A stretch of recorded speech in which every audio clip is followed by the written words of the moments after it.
You're listening to Comic Reflections, episode 43. I'm Nicholas Prom. I'm Jeff Barnhart. Today dressed in Hulk green. Again! Yeah. I think it ought to be... We should have crayons with that color. Hulk green, let's see, Sinestro yellow. Boy, if... Sinestro yellow. Well, as much merchandising as especially Marvel does, I'm surprised that hasn't happened. Mm-hmm. Hulk green, Spidey red. But, Scarlet Witch Scarlet. Daredevil red. Oh. Yeah. Because he's, all red. I have a question from a would-be listener. Okay. Why, when the Guardians of the Galaxy were choosing the Green Lantern, why did they choose Hal Jordan? Why didn't they choose Superman or Batman? Because they were already superheroes. That's a good question. Probably because they thought, they probably thought that Batman was a sociopath. Mm-hmm. And I think they were aware of Superman, so they're covered there. So, and they probably weren't going to bring him in, but that's a good question. But the real answer is, it's a comic book. Yeah, that's right. So this morning, and before we dig into the show this morning, I just want to say I was creating Twitter, Tumblr, and LinkedIn accounts for Comic Reflections. Wow. We're also on WordPress. And I think I'm going to expand into Reddit and Pinterest and figure out what those things are. So it's going to be a media blitz every time we get a new episode. So that's good. I want to see if we can get into iTunes as well, because supposedly their podcast is a lot easier. I got to figure out how to work the white man magic to get onto iTunes. I know that's not very PC, but whatever. I know people. Cool. Well, let's magic that away. So. But to start the show, we've got Captain Marvel #4, written by Roy Thomas and with art by Gene Colan. The story is The Alien and the Amphibian. And this, of course, is Marvel, the Marvel Comics Captain Marvel. Yeah. Oh. Well, Captain Marvel, and his alter ego, works for the space department, space agency. Yeah. And they call him in for a secret launching of this rocket ship that's carrying deadly bacteria. Right. Good plan. Yeah. And so Captain Marvel is a soldier of the Kree. That's right. And he's under Jan Rog is his CEO, and Jan Rog kind of wants to get. Marvel's a spy for the Kree, but he's kind of grown to be fond of humans, so he's kind of doing superheroics here while he's spying. But Jan Rog wants to get Marvel out of the way so he can get his woman. Yeah. Mm-hmm. Did I sum that up pretty well? Okay. So, Captain Marvel goes after the capsule, and he's told by Jan Rog to destroy it. And the Submariner shows up. Yay! Namor! So Submariner figures out what's going on. I think he's told by the Navy that there's going to be a bomb exploding, killing everything. So Submariner tries to destroy it. And Captain Marvel tries to stop him from destroying the capsule, which is very interesting. Well, right. I think because he couldn't communicate with him underwater. He's like, look, this is going to be an explosion. He was trying to save him, but ended up having to fight Namor. Mm-hmm. And it's just... Captain Marvel was ordered not to keep it safe. Right. So that's right because okay, but he didn't want Namor to be hurt though. Right. So because Marvel's a noble guy. Mm-hmm. So, but anyway, he ends up fighting Namor until they come to the surface and he explains, and then they team up. Right? I didn't. No. You read this more recently. Submariner kicks his butt. Yes, he does. But when they come to the surface, saves the day, but it looks like he's the villain. And so that's the irony. Yeah. Ironical part of it. Yeah. I love Gene Colan's art on this. It's really, really beautiful. Nice fights. Oh yeah. And I like the Submariner. Oh yeah. Oh, I love the countdown page. Oh yeah, on page 8. It's the center panel. There's this wonderful 5, 4, 3, 2, 1. And we see these numbers kind of like in these, growing larger circles and kind of a silhouettes or kind of just a transposed faces of the guys giving the countdown. It's very cool. Did you notice Carol Danvers working at the rocket base? She would go on to become Ms. Marvel. Oh, that's right. Yeah. Yeah, and I think that Captain Marvel actually signed into the hotel with C. Marvel. Yeah. Smooth move, X-Lack. Yeah, because the Kree don't do the secret identity thing. He's still learning. But yeah.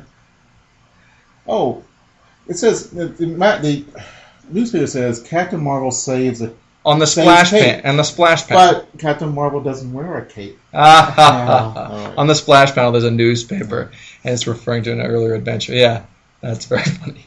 Not real. Well, very punny. There we go. Oh, there you go. So we move, and this is a big jump, but we move to Captain Marvel number 45, The Bicentennial, written by Steve Englehart, and art by Al Milgrom. Ooh. This is complicated. Yes, it is. At this point, we've moved on to Marvel has gained powers and the Negabands, and he hits these together and does kind of a Billy Batson number with Rick Jones, and they trade places in the Phantom Zone now, or not the Phantom Zone. Excuse me, the Negative Zone. They don't trade on this one. Rick Jones is comatose. Yeah. So they go into this gym, and they fight it out. But are they they're captives of these guys? Who are these weird people? Oh man. This big, huge head has a little head on top of it. And, oh, man, and they're fighting this war. And it's just complicated, people. Read the book. Or don't. Yeah. It was very nice. They get psychedelic while they're in the Soul Gem. Soul Gem. And Rick and Marvel, fight, and the reality is totally crazy. The up and down and the limits of, physics and reality are mixed. It looks like a Doctor Strange world, like that dimension that as you refer to it. There are two armies, and Rick Jones represents one side, and Marvel represents the other side. One side is humanoid, the other side these big heads with robot arms, and it's probably like the Easter Island. Very good. Yeah, I don't like the humanoids look great. They have cool weapons and such, but the big heads not so much. Except for the one big head, the Kree Supreme Intelligence is awesome. I love this character. He shows up here. This isn't written. Okay. It looks like Jack Kirby-ish. I wonder if he invented it. What? Oh, the Kree Supreme Intelligence? Mm-hmm. I think so, actually. If memory serves me correctly, he did. Because I'm pretty sure that the Supreme Intelligence and Ronan the Accuser debuted in an issue of Fantastic Four. Yes. We have a Twinkie alert. Yes! And I love this one. It's one of my favorites. The Red Skull. The Red Skull and Captain America. Red Skull's got the cosmic cube, and Cap switches it out for Twinkies. That's about it. Mm-hmm. Okay. So what happened at the end of this issue, though? Oh, they meet this chick. Oh, Rick and Marvel. And she takes him out of the sphere, the Soul Gem, rather, and that's it. It's on the cliffhanger. And we have an advertisement for Eagle Eye G.I. Joe. Meets the Intruder. Yeah, the Intruder's kind of looks like Hercules. He's pretty cool, but he makes me think of Darkseid's son, Calabac. Ah. Yeah, kind of. But it's stupid. Well, I'm glad you brought it up. Yeah. Okay. So we've got one more issue of Captain Marvel, and I like this one. I had read this one before. It's issue number 48. It's the story is Crucible, written by Jerry Conway, and art by Al Williamson and Terry Austin. Excuse me, not Al Williamson, Al Milgrom. Boy, if Al Williamson, I'd be like, wow. But no. Yeah, interesting. This is not confusing. This is a pretty good jump-in issue. Right. Captain Marvel beats up a Sentinel, and it's too easy. No, not a Sentinel. It's a Kree Sentry. Oh, Sentry. Excuse me. Yeah. These are these big robots that the in Kree... Mexico, which they rarely go south of the border. Superman did quite a bit. But, Yeah. You don't see much of that in other comics. Maybe because Superman was more thoughtful. Yeah. Unfortunately, there's a Mexican bandit. He looks like... I don't know. Mexican bandits probably haven't looked like this since 1918. Yeah, they're kind of an anachronism and fairly racist one. Oh, yeah. There are Mexican bandits, but they just don't dress this way. Yeah, do they really still have the bandoliers and the big sombreros? Probably not. Well, I wonder if anybody wears sombreros anymore. I have no idea. Ask your local Mexican. Okay. I'm just kidding. That's bad. Wow. Let's move on. That's really bad. Who else would you ask? Yeah, who else would you ask? Or sombrero is pretty cool. There's a Desi Arnaz song. Wear a sombrero and put it down over your eyes, and your troubles will go away because you can't see them anymore. Oh, that's very deep. I like Desi Arnaz. Well, who doesn't? Oh, well, Rick Jones is here, and Rick Jones has this connection to Marvel, and one of them's got to be in the negative zone. Negative zone for 10 hours. And if they more than 10 hours, they stay there. Is that it, or they die? They'll get really weak or something like that. Yeah, so they have to just do kind of half time. But they seem to share a consciousness also, which is kind of cool. Rick Jones meets this chick at an awful comedy show. Yeah. And then they go to this party, and it is a wild party. I'd love to go to this party. There's a guy dressed up like an Austin Triesman, and there's a girl in harem outfit. Yeah. It's a bunch of beatniks and goofballs. So. Yeah, and they leave. So it's Rick Jones swinging scene, I guess. Yeah. All right. So the Sentry regains consciousness. And it has given superpowers somehow to this other guy, the Cheetah. Who is a friend of the first bandit who was killed. Yeah, I think that's right. So, and then I don't know why the Sentry teams up with this guy. This guy looks pretty ridiculous. But anyway, he shows up, starts wrecking things, and Mar-Vell's got to show up and fight him. Right. And it's a pretty sweet fight. Yeah, Mar-Vell gets his butt kicked. Yeah, because generally, because remember he said he beat that Sentry too easily before, and the Kree Sentries are a big deal. They're really hard to defeat. And not only that, he's got to fight this other guy. Yeah, and then he gets his butt kicked and finds himself put in jail. But then he just leaves. Yeah. Because he's got powers. Okay. Twinkie alert, now it's the Hulk. Oh, and yeah. He's the plant lady. Oh, yes. Was the Hulk and the green thumb. A cute villainess. Cute, nerdy villainess. Yep. Let's see, I like this quote. Plant no like people or plants. Hulk no like people or plants. That's funny. Yeah. I love these advertisements. Yeah. They're a window from the past. Yes. More so than the actual story sometimes. Sometimes. So, okay. I'm pretty jazzed to talk about this next issue. All I have to say is I am not explaining the plot. Well, I will try with this then, okay? So, it's Doctor Strange, number 7. The story is The Demon Fever, written by Steve Englehart. You see his name show up on this show an awful lot. And wonderful art by Gene Colan. Now, he is my favorite Doctor Strange artist. I really like him better than Ditko. Because I like Ditko's art, but I love Gene Colan. Interesting. Just in general. Like, I like Ditko on things, but Gene Colan is awesome. Really awesome. So, but yeah, The Demon Fever.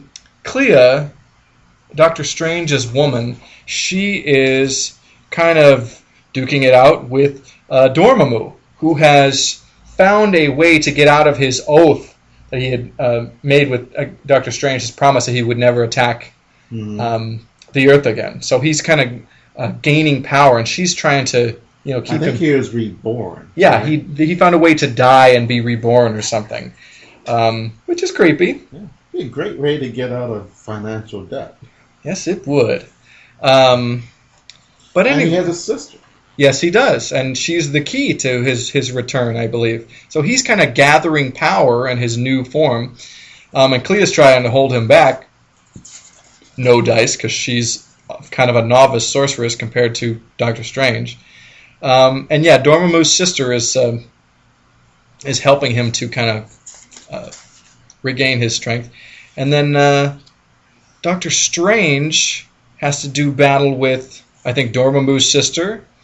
And let's see. And I think he beats her, but just barely.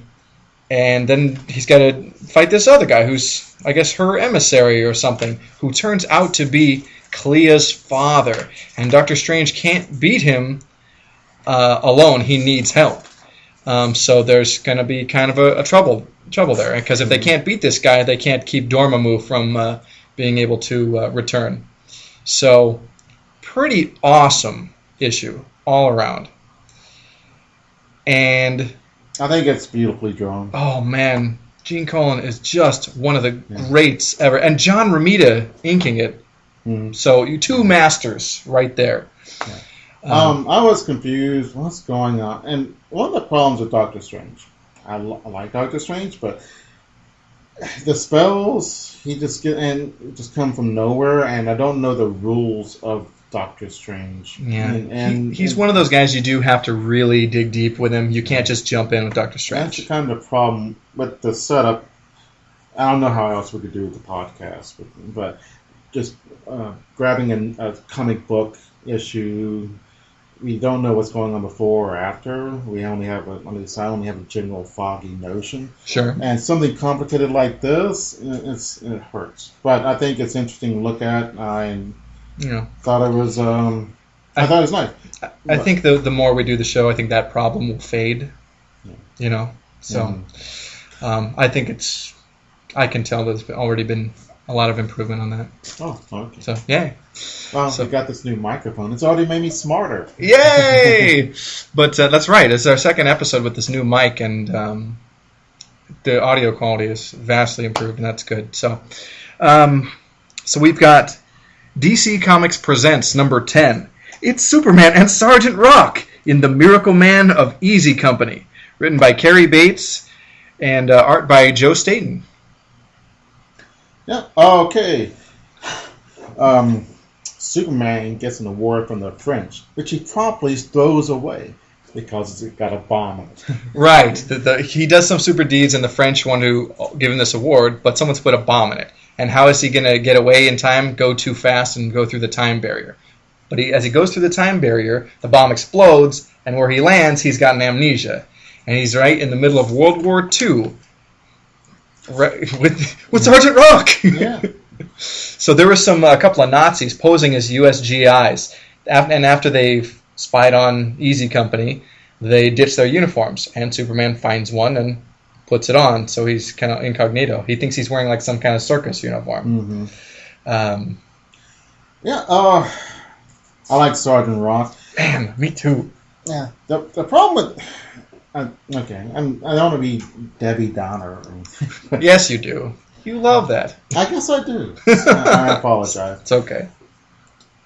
I like Sergeant Rock, read them all the time, but the Germans are too easy to kill. And regular superhero do not kill people. Yeah. They're constantly pounding on them. You got to get this big fight.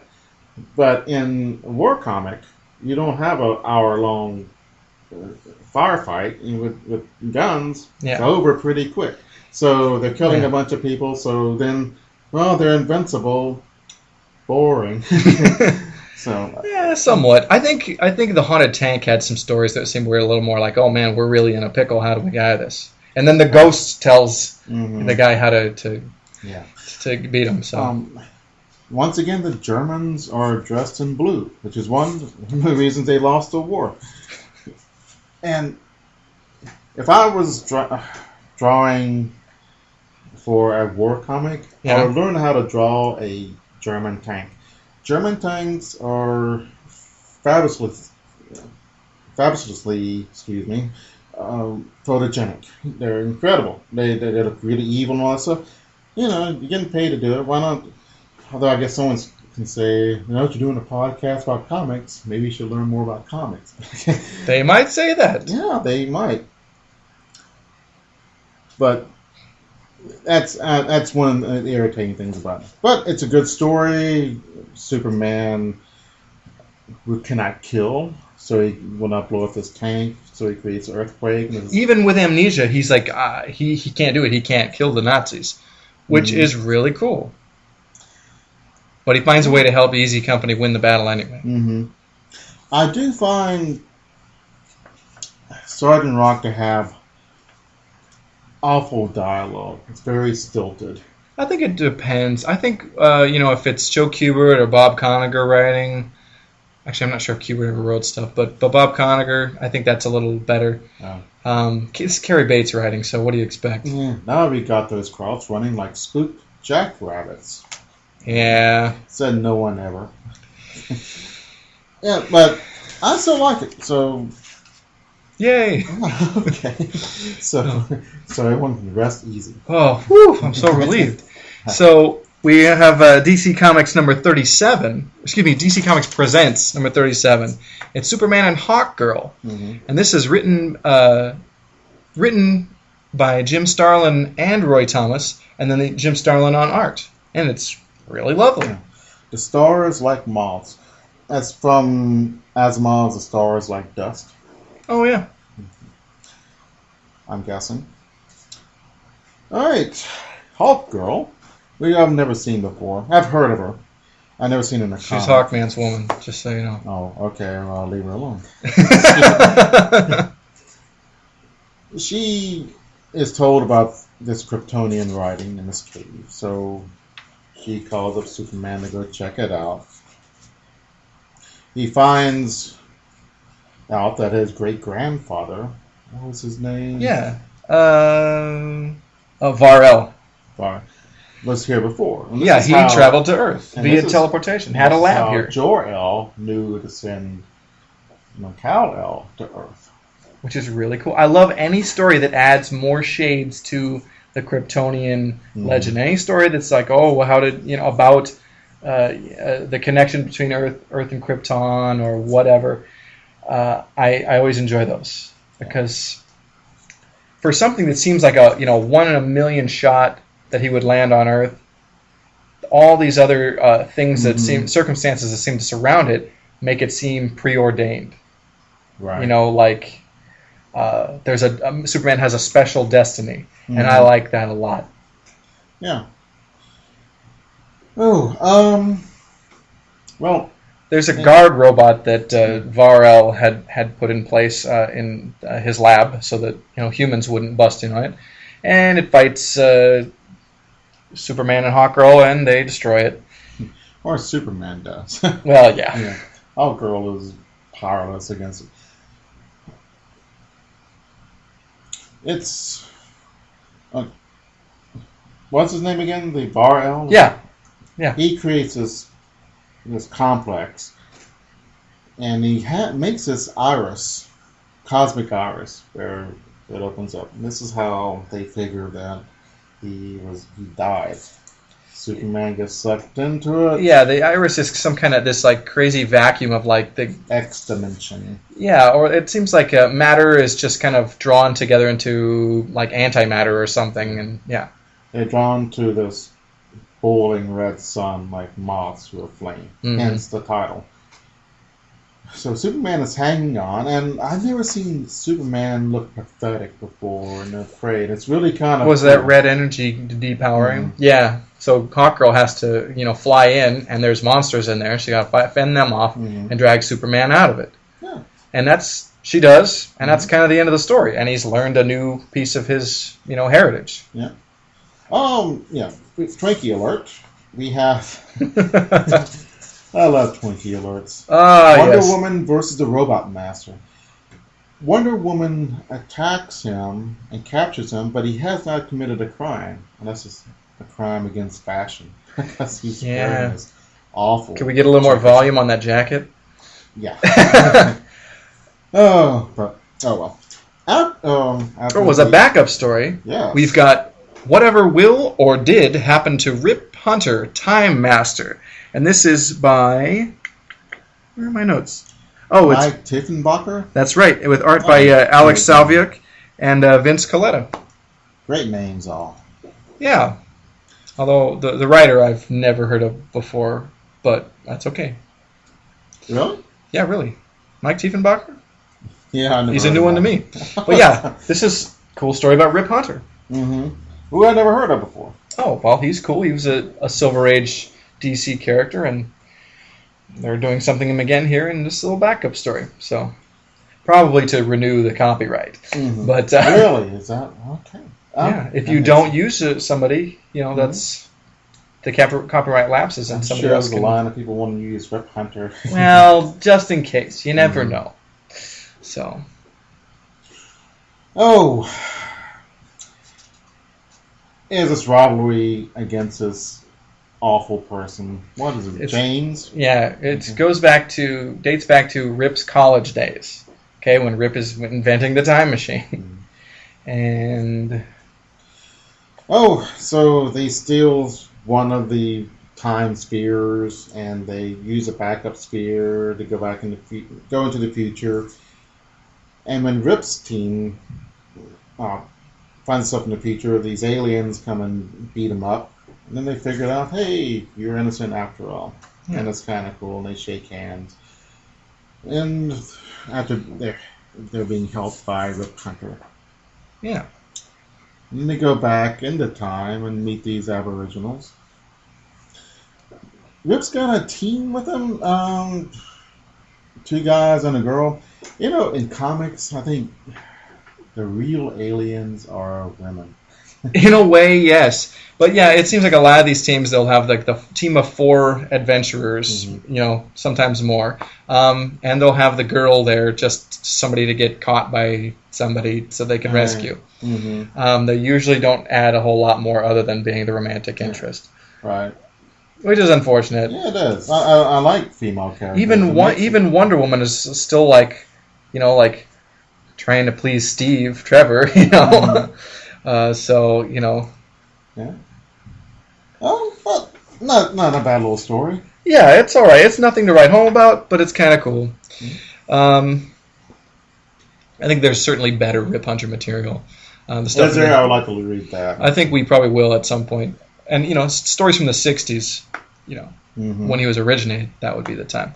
But we've got Superboy number 117, more Silver Age, more Death Time. Yay. So the first story is Secret of Camp Storm King. And I don't know who wrote it, couldn't find the credit for that, but art by George Papp. Yeah, it's a good one. Clark is participating in sports, and his uncle sees him and is ashamed of him because he's such a wimp. Yeah. So he sends him to a sports camp that he owns. Now, this is an uncle that I never heard of before or since. Mm-hmm. We may never. Yeah. But so they send him to this camp, and the camp automatically or immediately makes him do all these onerous chores. Yeah, they're hazing him. Mm-hmm. Yeah, and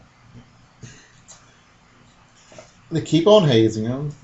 And then Clark's parents arrive, and they see Clark becomes Superman. And says, why are you doing this and showing your secret identity? Mm-hmm. And because Clark has figured out that they're aliens because they have 2 right hands. Yeah.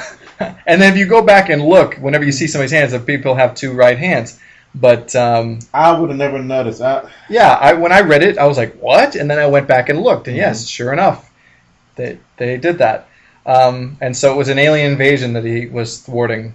I guess the summer camp was really just kind of a spy base for these aliens. Mm-hmm. And Superman kicks their butts and sends them home. Yep. So that's about it. Yeah. Well, it's pretty fun. Yeah. 2 backup stories in this, which is really nice. And was this a super edition or something like that? No, it's just a regular issue. Interesting.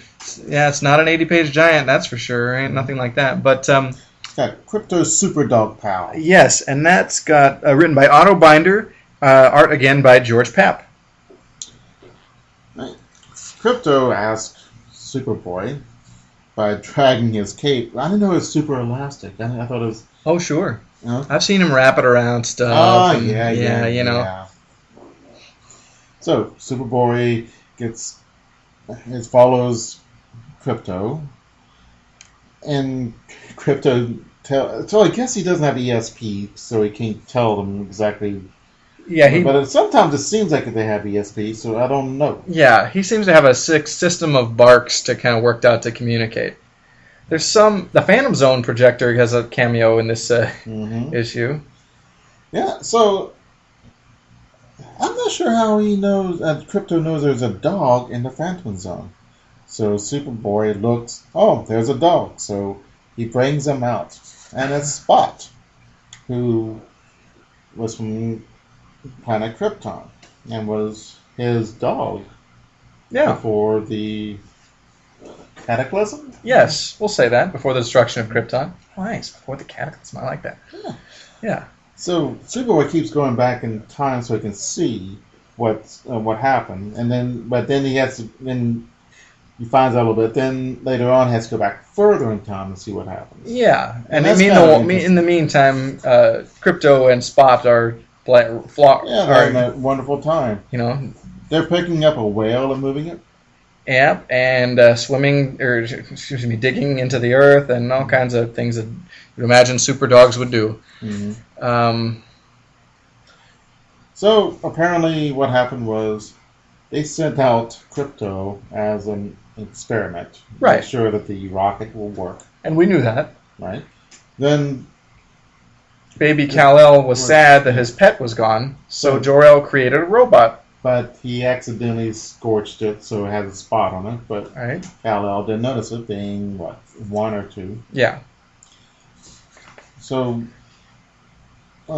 Spot saves Jor-El from these evil people by going in, because they're going to put him in the Phantom Zone. They were going to put Jor-El in the Phantom Zone? Yes. Oh, okay. And then Spot stops it, and he goes in the Phantom Zone. That's how he... As an accident, right? Mm-hmm. Okay. So it's kind of cool. Yeah. And he's destroyed by, a kryptonite meteorite or something like that while playing with Crypto. Yeah. And so Crypto buries him, and he's sobbing. Yeah. And the last thing that Superman says, poor Crypto, he's going to bury the smashed robot dog. But he'll get over his heartbreak in time and romp with me, his boy pal. Yeah, it's a little weird. Yeah, but it's a good one. Like I said, I would want Crypto. That'd be great to have a super dog. That would be cool. Crypto is everyone's. But you would have to be Superboy. You would have to be Superman because, think about it. It would be like if Superman was a dog. And dogs get into stuff. They tear crap up. Mm-hmm. You know, can you imagine having to deal with that, being a normal person? Yeah, but then I'll have a super dog. So Okay. But this is great. A boy and his dog is such a cliche because it's true. All right. And you also have dogs too, but it's always a boy and his dog is classic. Sure. And I miss my dog Copper. Oh man, you got to tell that story about Copper. Just tell about Copper. No. Please. No. Later on, I'm not in the mood. Okay, and fine. I can't remember what it is now. It's just one. So Crypto, great idea. Yeah. Streaky, not so much. Nope. Beppo, terrible. Comet is just so weird. I'm like, okay, I'm in. Yeah. It's so weird. He's a centaur. Remember we talked about it, I think it was last week. I agree. I like It's just weird enough and just unique enough to be like, all right, I'm on board with Comet. Can you imagine the destruction that cat would do? Streaky the Super Cat? Oh, yeah, that's man. But here is the story that I love in this issue because it's got the Legion of Superheroes. It's Superboy and the 5 Legion Traitors. Now, this is an early story because they're still using the anti-gravity belts, not the flight rings. Ooh.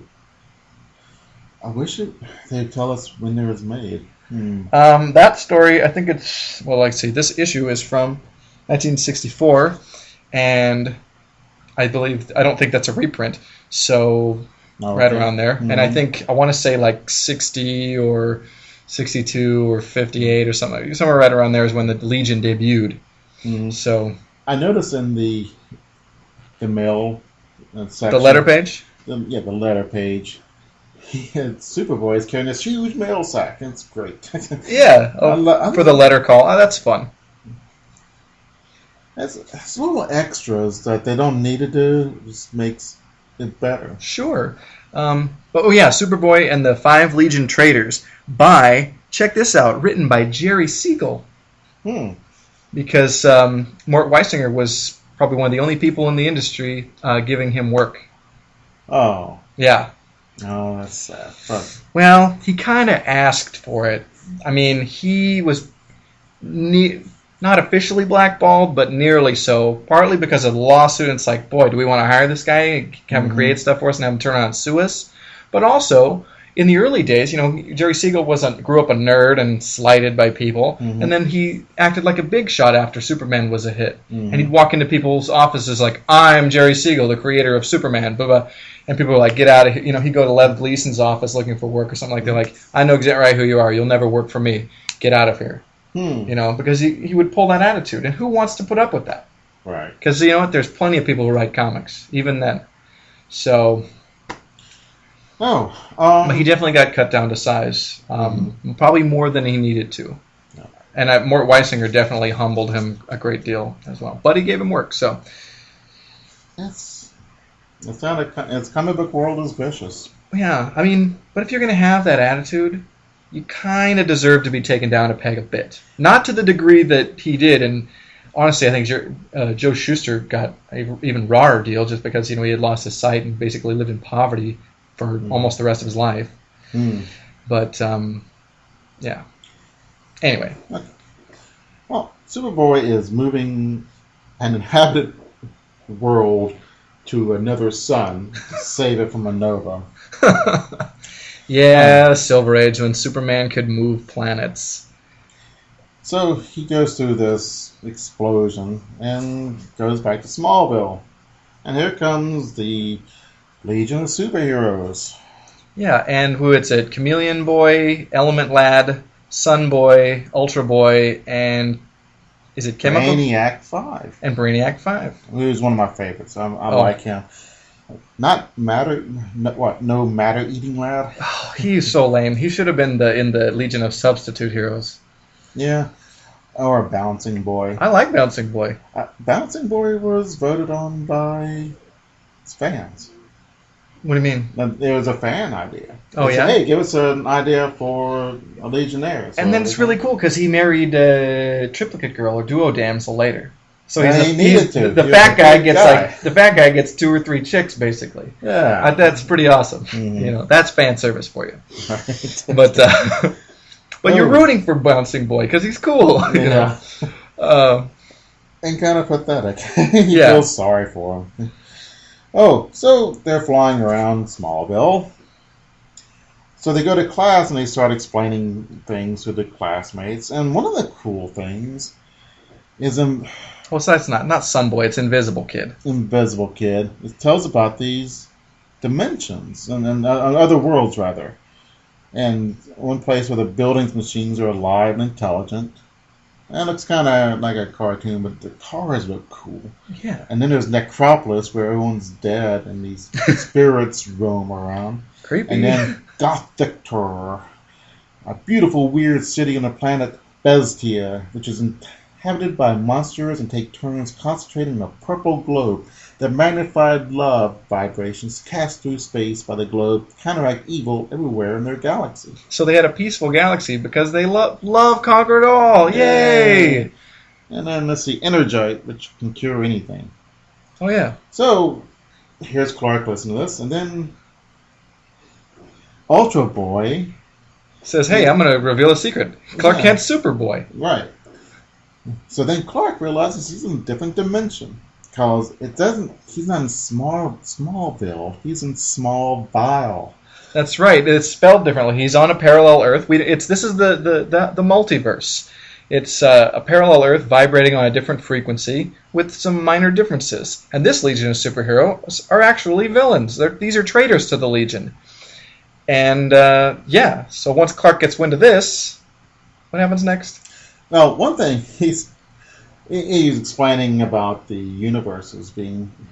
So, many similar universes coexist in the same space, but in a infinite number of different dimensions. So there's no limit to variations. Chief Parker could be a criminal in one world, an ape-like being in another, or even a woman.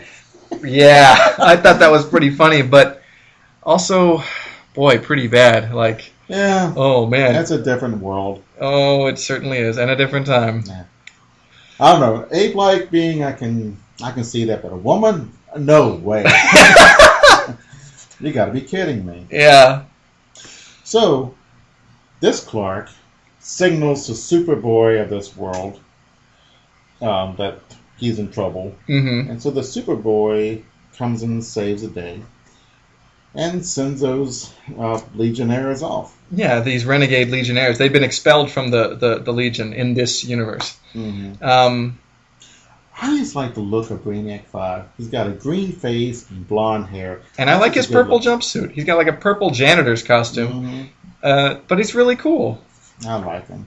I like Brainiac 5 a lot. So it's interesting that they show the people, the good ones, the good Legionnaires and their bad counterparts. And I'm not sure they look the same, but the bad ones are closer together, and the good ones are spread apart. I'm not really sure what they're doing there. I don't know. I think it's just something to fill up the panel space. Okay.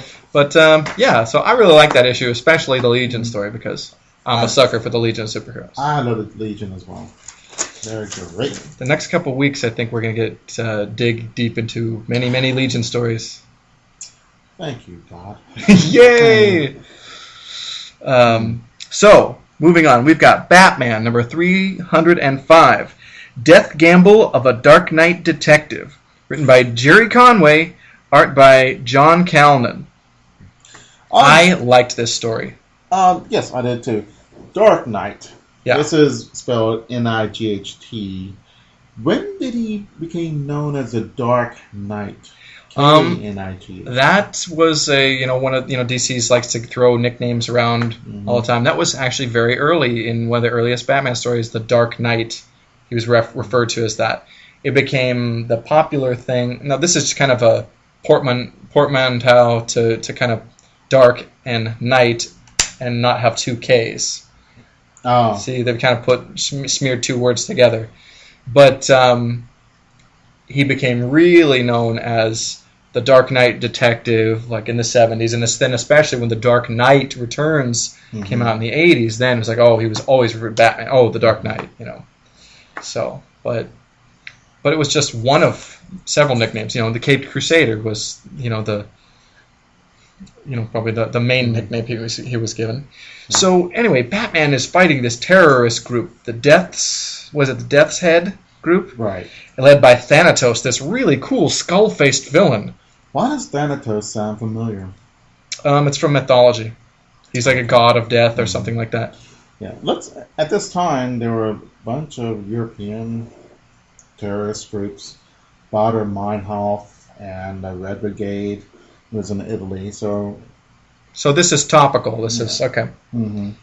But Thanatos is just a cool-looking villain, though. Yeah, they're dressed well too, and they have the girl terrorist in there. Oh yeah. Very Patty Hearst of them to. Mm-hmm. But yeah, Thanatos is fighting, and this group are fighting Batman. Batman,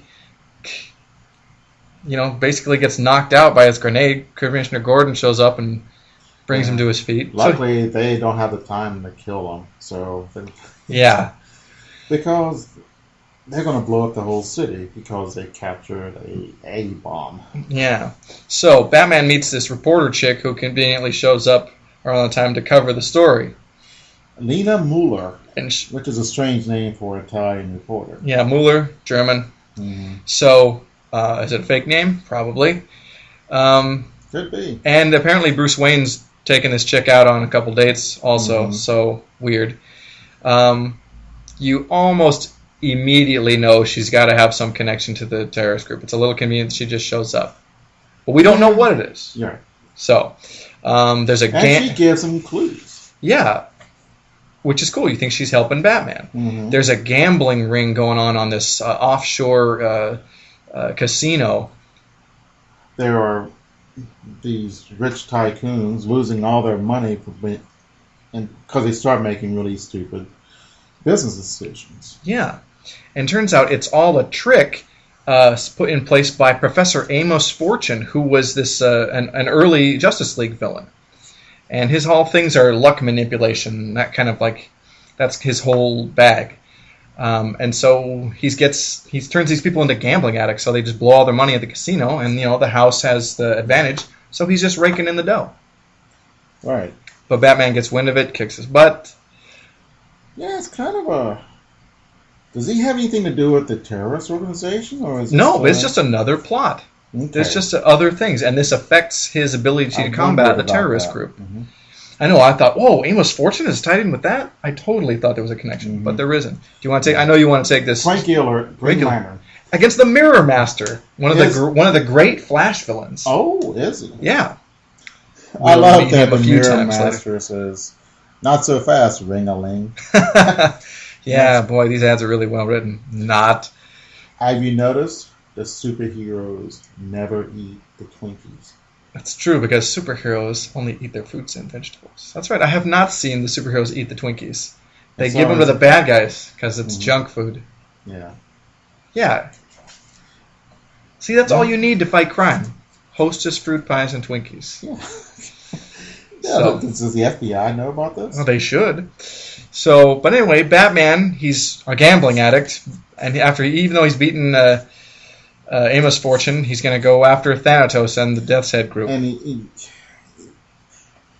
he's getting this gambling sickness where he takes enormous chances. Yeah. Okay.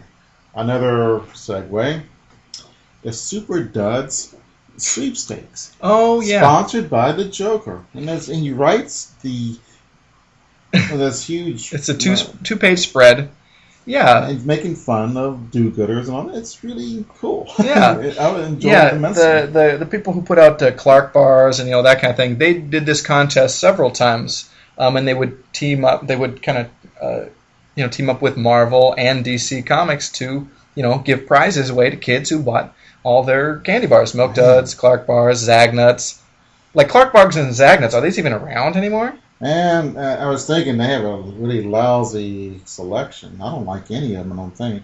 I've never eaten Light. I don't know. And Crunchy. What is that other thing? Oh, Black Cow. Oh, I've had Black Cow. It's okay. Peanut Butter Log. And Slowpoke. Okay. But it's a wonderful... Is Abba Zaba in there? I like Abba Zaba. I don't see it. Okay. It's not that important. But I'd like to know who won. And then they got any cool Joker stuff. That's really nice. And it has some really cool pictures of Joker laughing. Yeah. So, evilly. Of course. Do they enjoy doing that, I wonder? What? Or do they say, oh no, I got to draw Joker laughing, or do they get into it? Well, I don't know. I think Joker's probably a fun character to draw. Mm-hmm. I don't know. Yeah. That's a good question, I guess. So, back to the Batman story. Mm-hmm. Okay. So Batman's still looking for it. And so he issues a challenge to the Death's Head group? Yeah, and Thanatos. And he goes... He says he won't wear his utility belt. Right. And no weapons. So they come and try to grab him, and Batman kicks her butt. Yeah. And there's this giant slot machine. Boy, this is classic. Going back to the Silver Age, you'd always see Batman in giant insert object into the story. Giant cakes or giant coins. Just... Yeah. I never read The Big Penny, where that came from. I have read that story. Any good? Yeah. Yeah. I mean, it's from the 50s, but yeah. And I read the one where he gets the dinosaur, too. In fact, I talked about it on the show one time. Okay, Yeah, but yeah. So he fights Thanatos. Yeah. He fights his minions, and you don't see what happens to the girl, but he fights Thanatos himself, and it turns out to be herself. It turns out to be the chick that he was going out with. See, you figured there was a connection, some connection with the terrorist group, but no clue that it was that Lena Muller that Batman was dating. But then you go back and look at all the panels. Thanatos' cape or some smoke or whatever will obscure the feminine curves that would kind of give it away. Oh. So I thought that was really clever. He noticed a smell of cordite. We cannot smell it. Yeah, but that's what gave it away to Batman, of course. It's always the weird things. It's like, oh, well... Yeah. And, all I can smell is musty comic book. Yeah. I love the smell of old comics. Except Golden Age comics, the paper stinks by this point. Stinks. But there's a backup story. It is With This Ring, Find Me Dead, written by Bob Rozakis. Beautiful art by Don Newton. I really enjoyed Don on this. I've had... There's a dead woman. They find a ring and said, "To my darling wife, love the Batman." So it's like, huh? Yeah. And now Mr. Gordon actually gives his condolences to Batman. Yeah, and he's like, "But I'm not married, man." Yeah.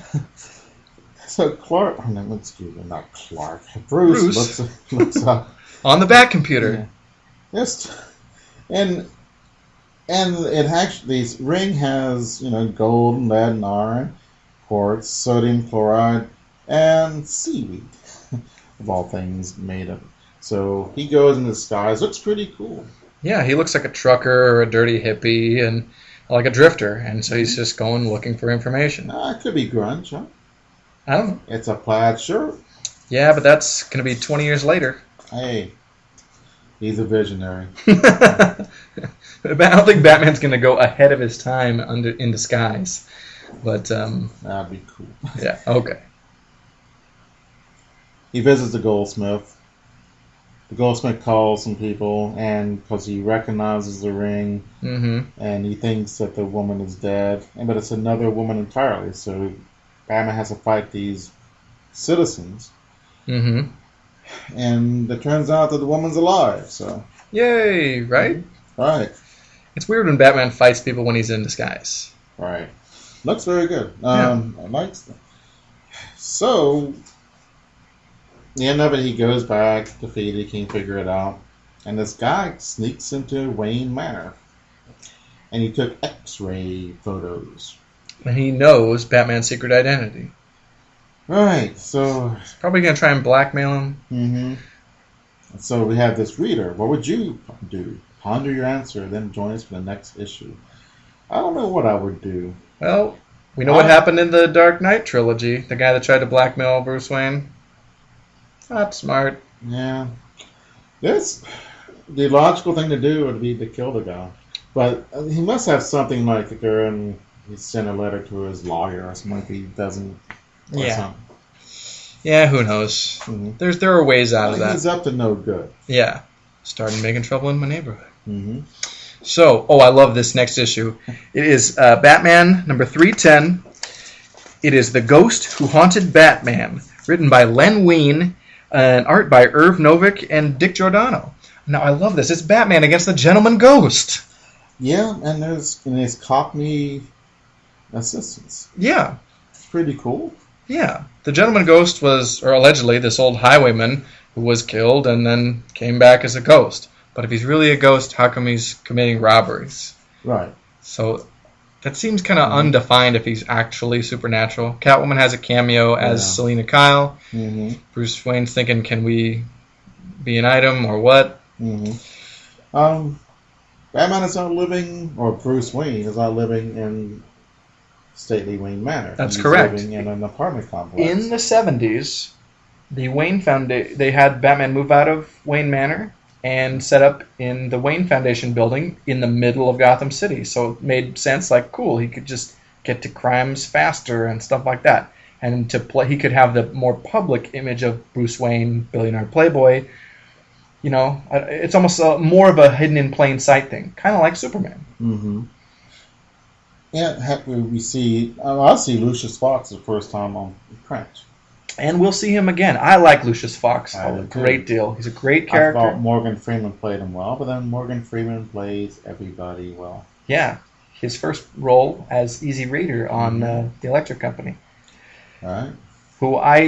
It's so funny because before I ever saw the Electric Company, the show, or even knew it was a show, I saw Easy Reader in the Spidey Super Stories comic book, because that was a co-production between Marvel and the Electric Company. I'll be darned. Yeah, and so the characters from the Electric Company would be on that in that comic. So yeah. Anyway, random. Twinkie alert. Oh, it's a fruit pie alert. Superman. He saves a space picnic from a meteor. Who's picnicking in space? They look like humans. Yes. They ask him if they want Twinkies, but Superman says no. And that's what got me the idea the superheroes don't eat Twinkies. Yeah. They just use it to stop bad guys. Or in this case, he just stops something and people offer him Hostess fruit pies. Mm-hmm. He's like, nope, that's lame. Being rescued by Superman is almost as much fun as Hostess fruit pies. But the thing is, don't you think it'd be a better selling point if Superman took a big bite out of a Hostess fruit pie and be like, yeah, Superman eats fruit pies? I think a decision was made by both Marvel and DC not to have their superheroes smoking, drinking, eating candy or stuff like that bad for you. I think it was a conscious decision, and that's part of the contract. I can't imagine anything else. Why not? Although Doctor Strange was a smoker, and Nick Fury, of course, is a smoker. Yes. But they're not really superheroes. I mean, Doctor Strange is kind of. It's more like he's involved with superheroes. Silver Age. I mean, but most of Marvel's heroes are Silver Age creations.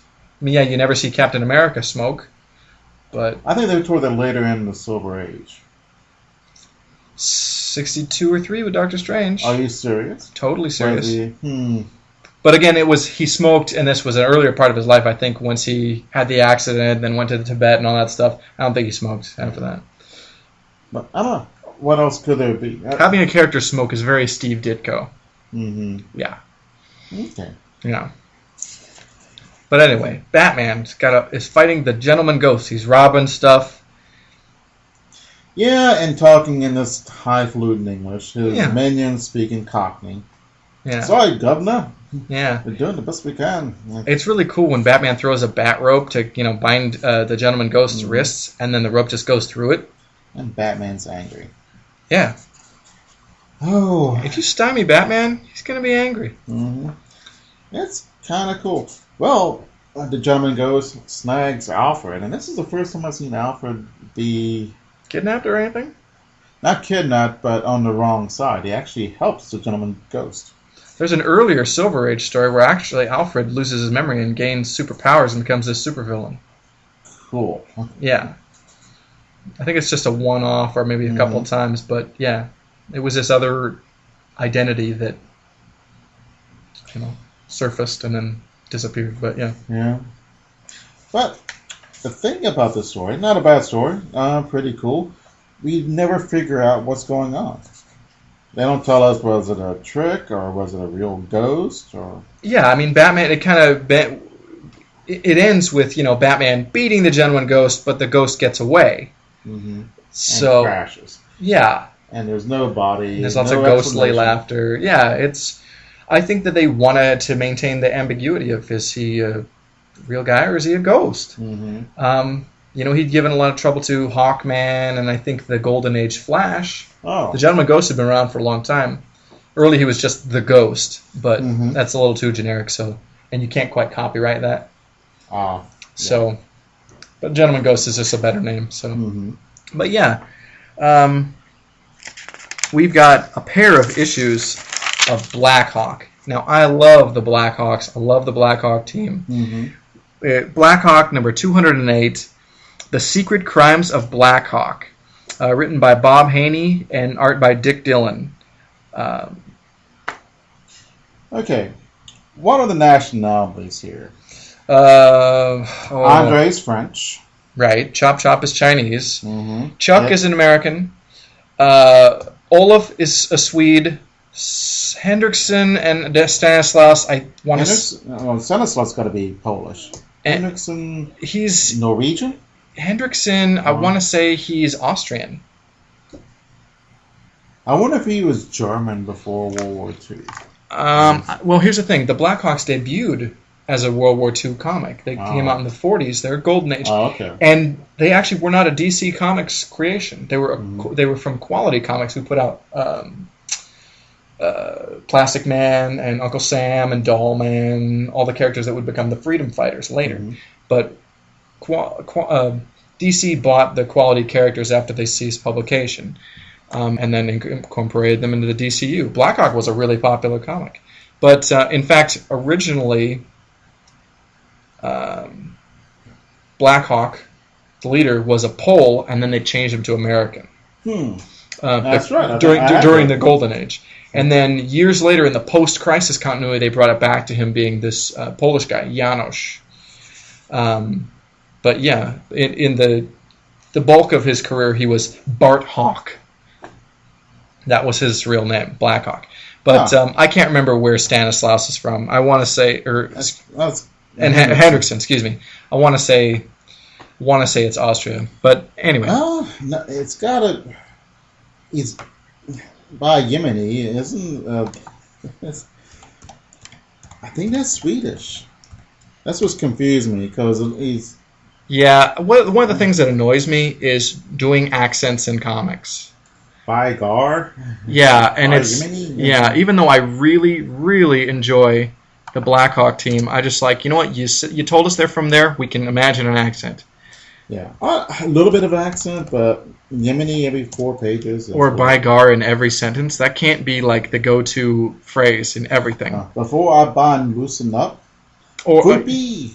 Yeah, Ibon. Yeah, Ibon is in like everything. I'm like, what are you even saying? But yeah. So we discovered Blackhawk is landing in France and fighting the Germans and winning. Yay. Colony sur mer, colony on the sea. Not colony, I guess. Is that the... Yeah. Okay. So then we find out, hey... I was kind of stunned because here's the mayor saying, "Oh, formidable," and then the Germans are clapping. He says, "What great fighters!" So it was a recreation of it.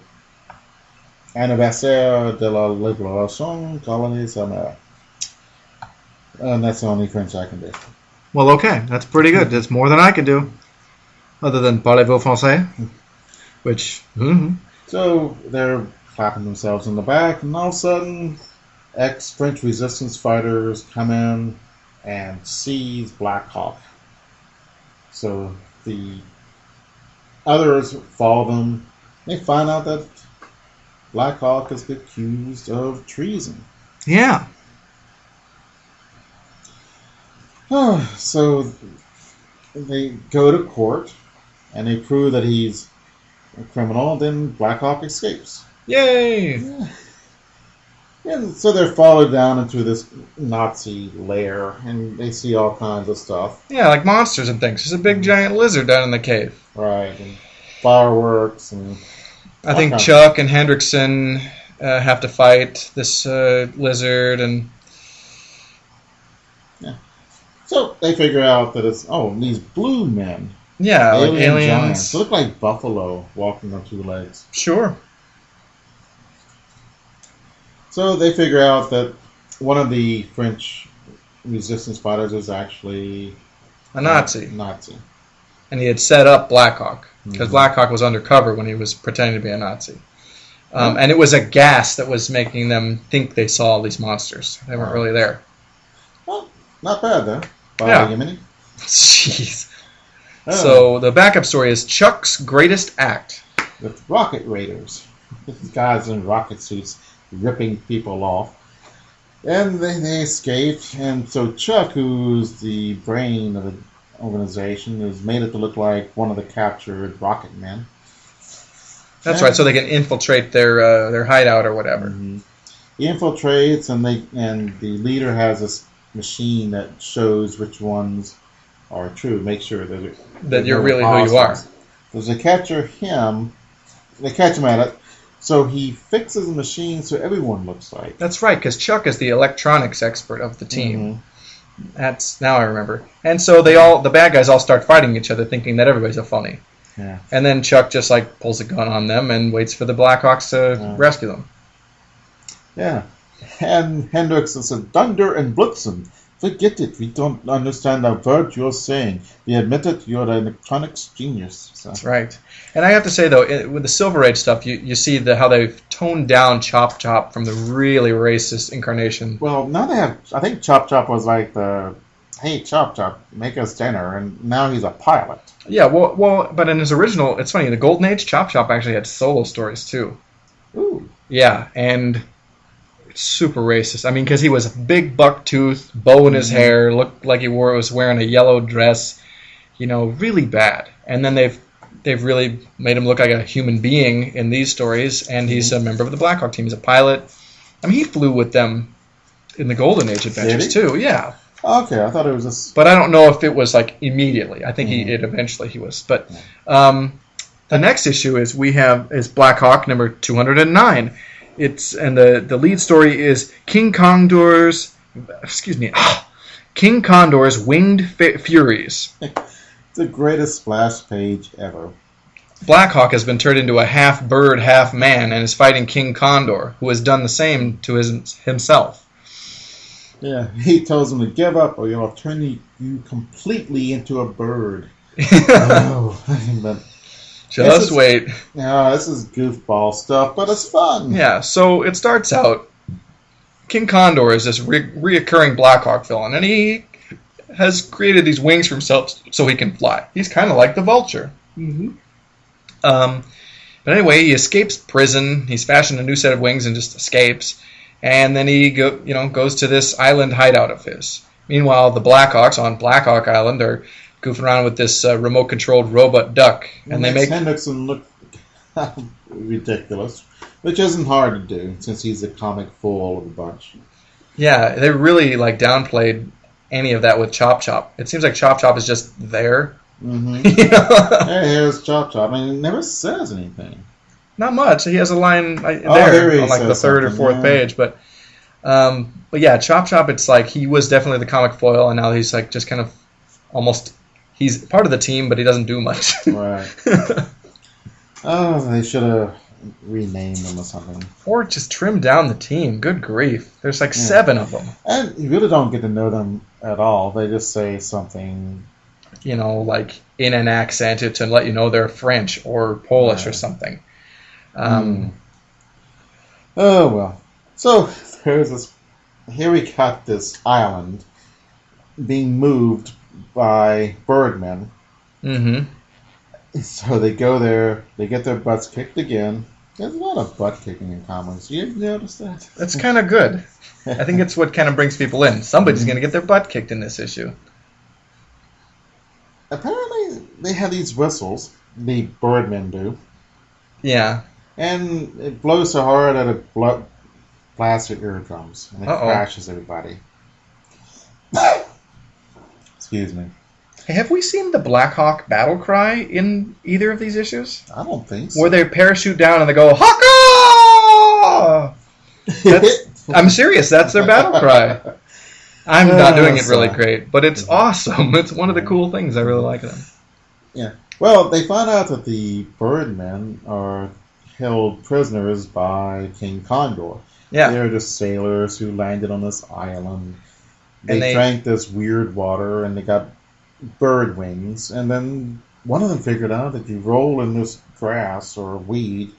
And it's like an antidote. Yeah. I think weed had something to do with the writing of this book. Maybe. Yeah.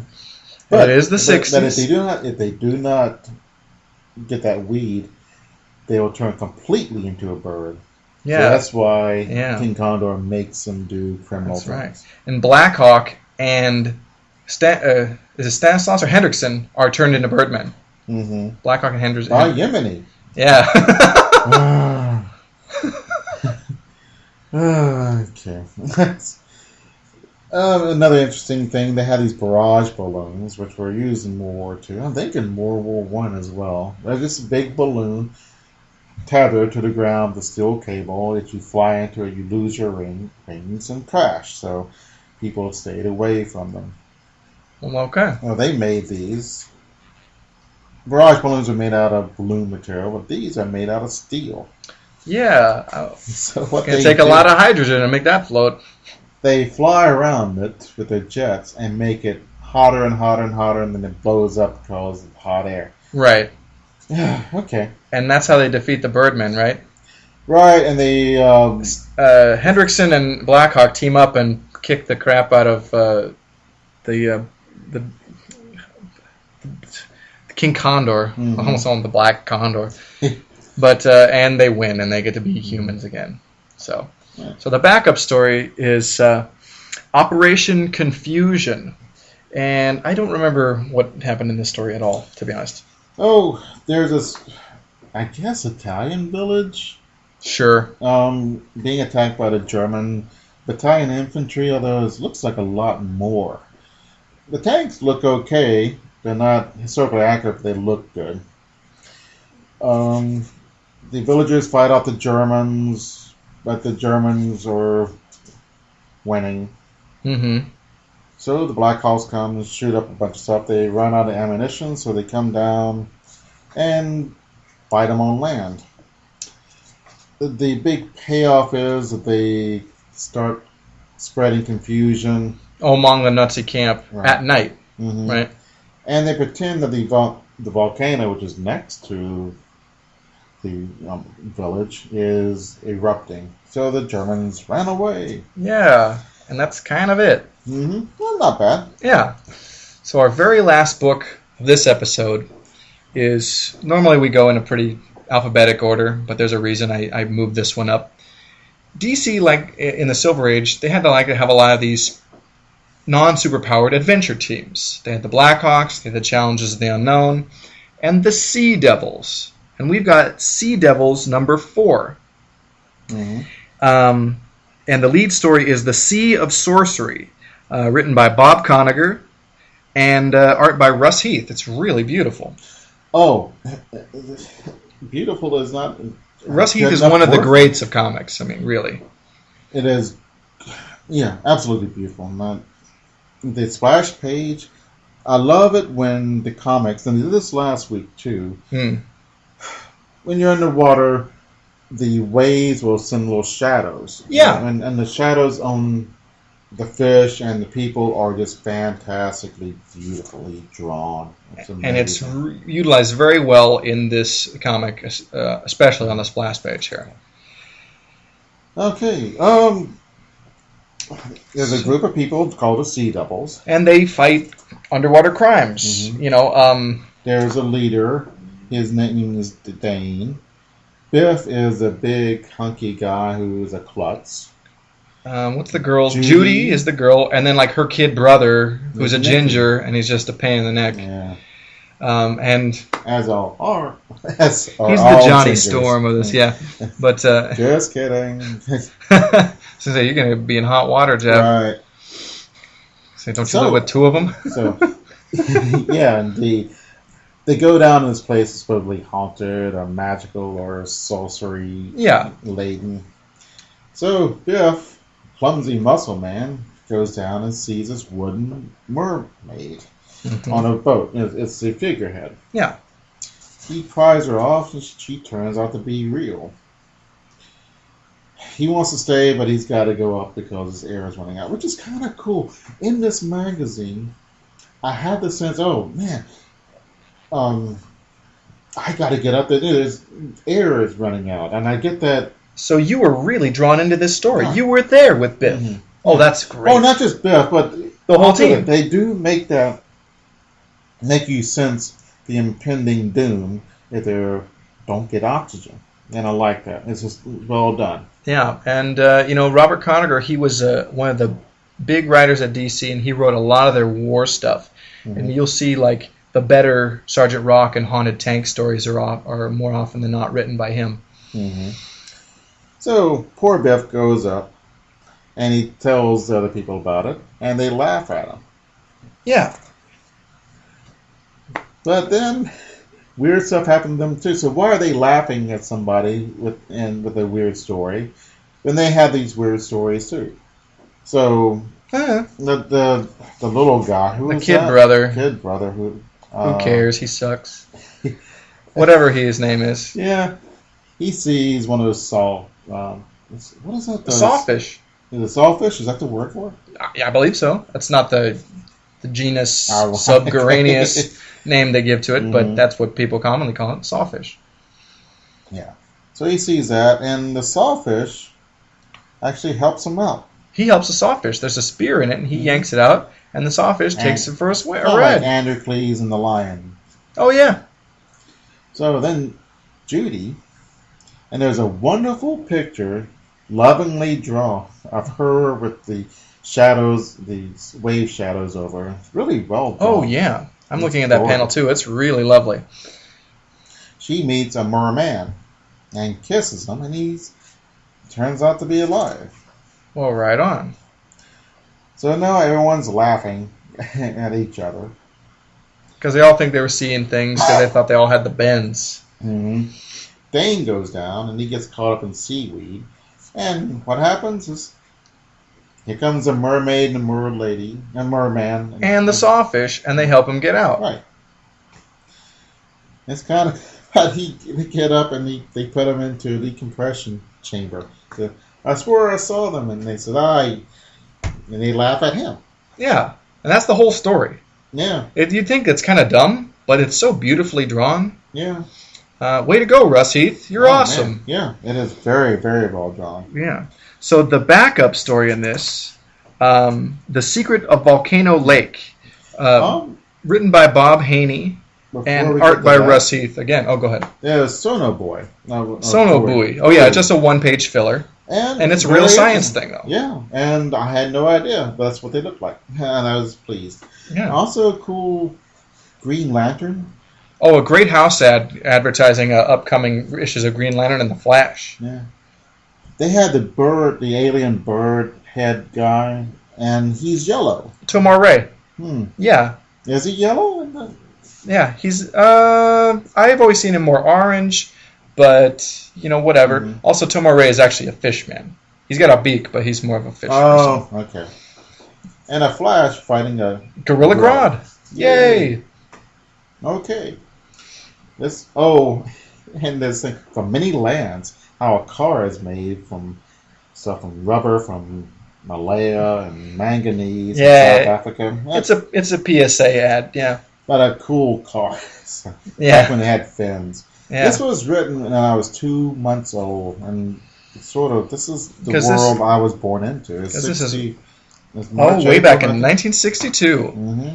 God, I love that Silver Age stuff, man. Yeah. The Secret Volcano Lake. They go into this lake, and they go down, and they see this native, and the natives don't need as much oxygen, so they can stay in the water a lot longer than normal people. Apparently, okay. And they're surrounded by piranha swimming around, so they blow up the piranha and rescue the guy. His name is Takao. He leads him to the village. He's really grateful, like people should be when superheroes save them. Yeah. But there's a bad guy, Catco. And Catco's got this costume that he has wings. Yeah, and he has wings, and he's riding this huge like vulture. A vulture or something, yeah. It's got to be it could be a condor. I don't know. Oh, it could be, yeah. Yeah. So Catco is a very clever villain, and he doesn't like the new guys because they don't like him. Oh, the Sea Devils? Right. Yeah. So he gives them these stunts to do and prove their magic, and they beat him. So finally, they fight in the water. And this is where I got this sense of impending doom. What does Cutco want? He wants to rule the tribe or something? That's all he wants. Yeah. He's a simple man with simple needs. Sure. He just wants control. He just wants control over everyone. Mm-hmm. Okay. Oh, and they beat him up with the impending doom of the air and all that. I really got this part. Yeah. This is where I really got it. They're in this temple underwater, and the Cutco, what's his name? Catco? Catco. Okay. He's like, they're going to be trapped under there because he can, stay underwater longer, and they got to have tanks. So, but yeah, you're right. It's really a close call. I think Dane beats him up. Mm-hmm. Yep. And they save Dane. The other Sea Devils. Yeah.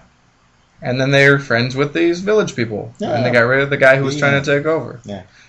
A nice ad. Learn to play guitar the Chet Atkins way. Boy, I'd like to. Mm-hmm. Well, he was great. Yeah. Yeah. All right. So that's that for this episode. And the reason I brought up the Sea Devils sooner is because next week we've got an issue of the Challenges of the Unknown with the Sea Devils teaming up. So I was like, we got to have this Sea Devils issue first. I wait with a bated breath. Awesome. Did we hear from anybody? We asked for comments. We'll talk about that later. Oh, okay. So, but that's it for this week. We'll see you again. Well, thank you.